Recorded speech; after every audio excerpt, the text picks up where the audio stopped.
Welcome to Burlap Teachers. Enjoy the video.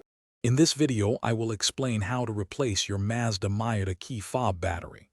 First, identify your specific key fob model to ensure you have the correct battery type.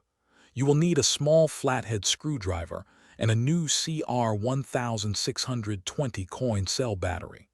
Having these items ready makes the process smooth and quick, so gather them before you begin. Now, let's open the key fob. Look for a small slot, usually near the key ring attachment point. Insert your small flathead screwdriver into this slot and gently twist it to pry the two halves apart. Be careful not to use too much force, as the internal components are delicate and can be easily damaged. Once the key fob is open, you will see the old battery. Before removing it, take a moment to note its orientation, specifically which side is facing up.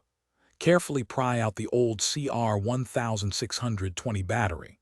Then, insert the new CR1620 battery, ensuring the positive side, usually marked with a plus sign, is facing upwards, just like the old one.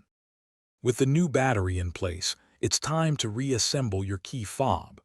Carefully align the two halves of the fob, making sure all the buttons and internal components are properly seated.